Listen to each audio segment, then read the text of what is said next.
नमस्कार दोस्तों जब आप ये वीडियो देख रहे होगे हो सकता है कि ऑलरेडी कुछ बड़ा हो गया होगा या फिर प्रोसेस में होगा या फिर होने वाला होगा। मैं बेसिकली बात कर रहा हूं डोनाल्ड ट्रंप ने जब से ये थ्रेट दिया है, वो भी सिविलाइजेशन थ्रेट कि पूरा का पूरा सिविलाइजेशन हम खत्म कर देंगे। उसके बाद से न्यूक्लियर बॉम्ब की काफी चर्चा होने लग गई। आप देख सकते हो Trump considering US nuclear weapon against Iran, ये डिस्कस हो रहा है। और यहां पर बड़ा सवाल ये भी उठता है कि अगर मान लो बाई चांस ईरान के ऊपर न्यूक्लियर बॉम्ब गिरेगा तो क्या इसका असर भारत के ऊपर भी होगा?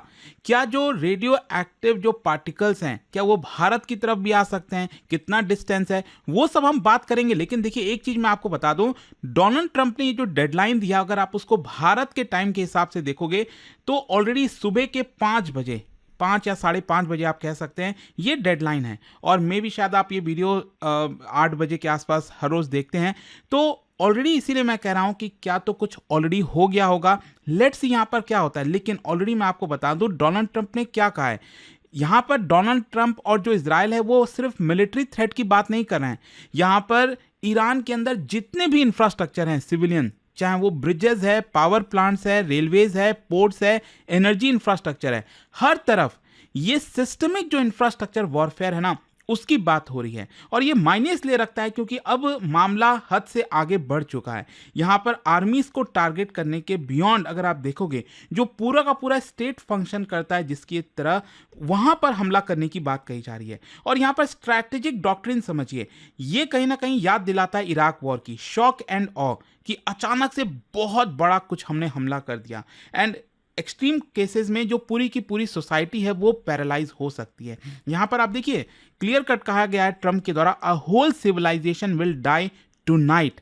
तो यहां पर क्वेश्चन ये आता है कि अभी क्या ऑलरेडी प्रोसेस में चल रहा है। देखो यूएस और इजराइल ने ऑलरेडी यहां पर transport infrastructure, energy terminals, strategic logistic hub, इन सब के ऊपर अटैक किया हुआ है। ईरान ने स्पेशली अगर आप देखोगे तो उनके जो ऑयल इंफ्रास्ट्रक्चर हैं, शिपिंग वेसल्स हैं, उन सबको डिसरप्ट कर दिया है। इनफैक्ट आपको याद होगा कल मैंने वीडियो बनाया था जहां पर आपको बताया भी था कि इजराइल की आर्मी ने यह भी कहा है कि ईरान के जो लोग हैं वो कोई भी ट्रेन पर ना चढ़ें, ट्रेन के ऊपर हमला होगा, ट्रेन के पटरियों पर हमला होगा। इस तरह की चीजें शायद आपको देखने को मिल सकती हैं।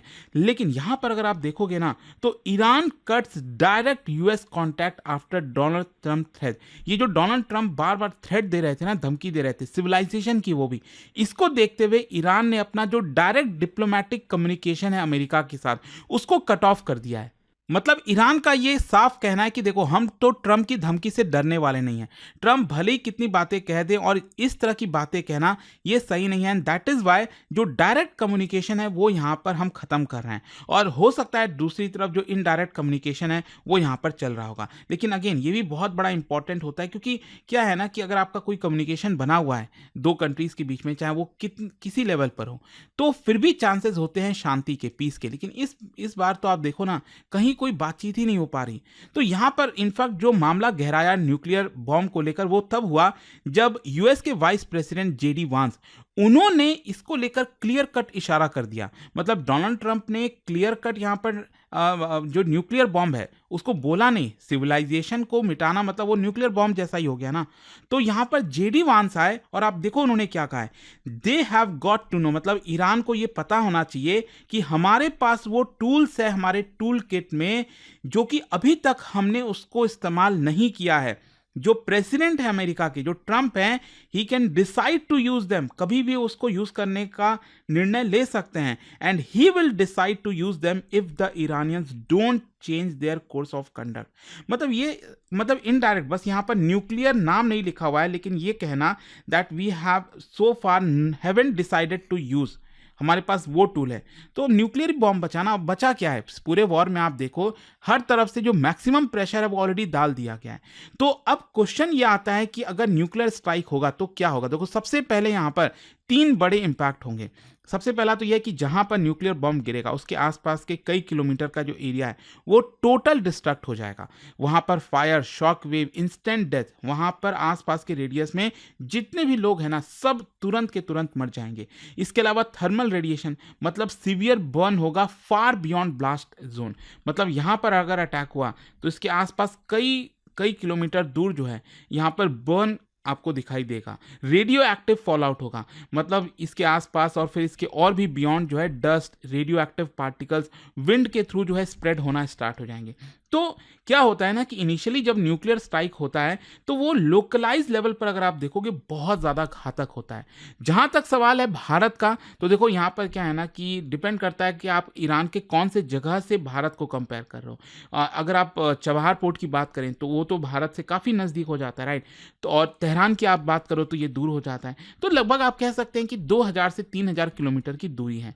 और डायरेक्ट ब्लास्ट इम्पैक्ट जो है वो भारत पर तो नहीं होगा, मतलब अगर यहाँ पर कहीं पर भी न्यूक्लियर बॉम्ब फटता है तो डायरेक्ट इम्पैक्ट तो भारत के ऊपर नहीं होगा, ये तो एकदम श्योर शॉट है।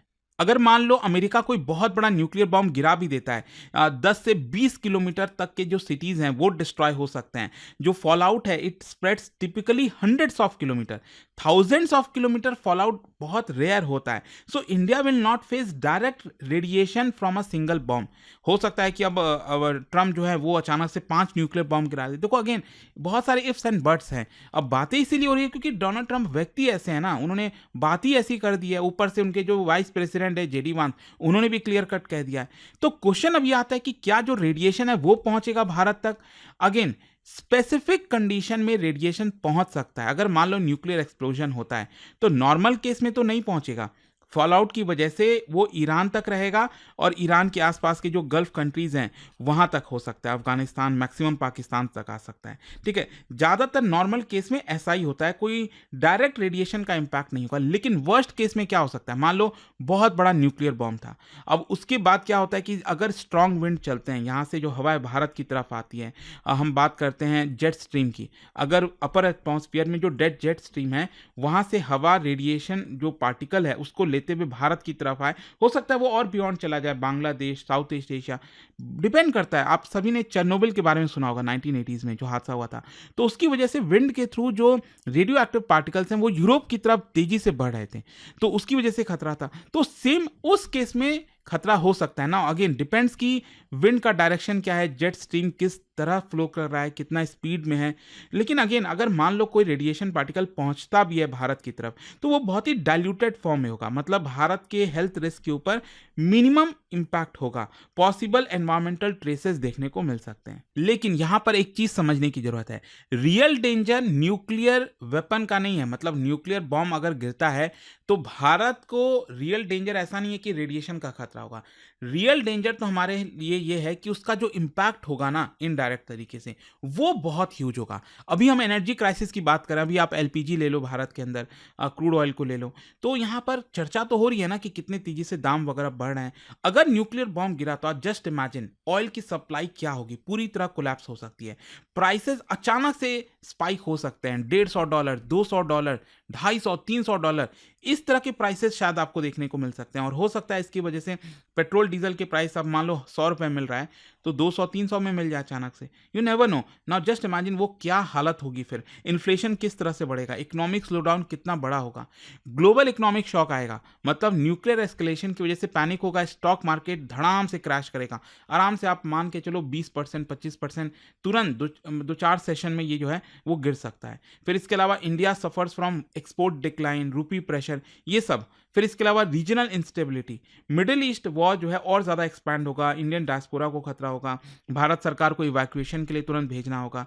एक्सट्रीम सिनेरियो की बात करें तो न्यूक्लियर वॉर एस्केलेशन की जो हम बात कर रहे हैं, तो अगर ऐसा हुआ तो हो सकता है कि और भी कंट्री शामिल हो जाए, रशिया, चाइना। अगर यूएस बॉम्ब गिराएगा ईरान पर तो यू नेवर नो यहाँ पर और कितने देश न्यूक्लियर बॉम्ब गिरा सकते हैं, फिर अमेरिका की खतरे की बात आ जाएगी।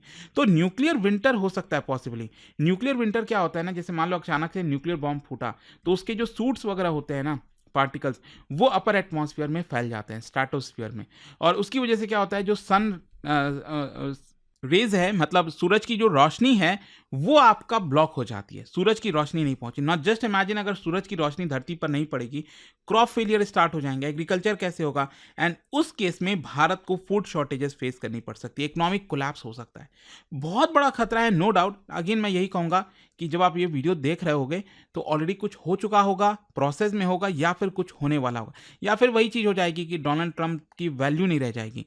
वो बातें तो बहुत बड़ी बड़ी कर देते हैं, ऑल्दो अगर आप देखोगे तो ये जो खतरा हो गया था इसकी जिसकी वजह से न्यूक्लियर बॉम्ब की चर्चा हो रही थी, व्हाइट हाउस की तरफ से बयान दिया गया है कि देखो न्यूक्लियर बॉम्ब नहीं छोड़ेंगे। तो क्या उससे रिलेटेड कोई बहुत बड़ा बम, मदर ऑफ ऑल बम्स और इस तरह की जो चीज़ें आती हैं, क्या वैसा होगा? देखते हैं, लेट्स वेट। और कोई भी इंपॉर्टेंट अपडेट होगा मैं आपको बताऊंगा। जाने से पहले एक इंटरेस्टिंग क्वेश्चन, कौन सा मटेरियल कॉमनली यूज किया जाता है न्यूक्लियर फिजन बॉम्ब्स में, यह आपको बताना है। और उसका जो राइट आंसर है आप सब जानते हैं, मेरे इंस्टाग्राम पर तो मिलेगा ही, वहां पर अगर आप नहीं हो कोई बात नहीं, टेलीग्राम से ले सकते हैं इसका सही उत्तर।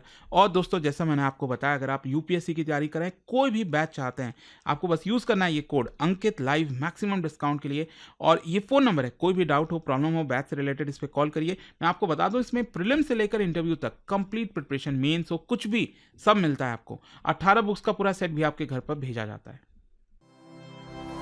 स्टडी IQ IAS, आपका सिलेक्शन हमारा मिशन।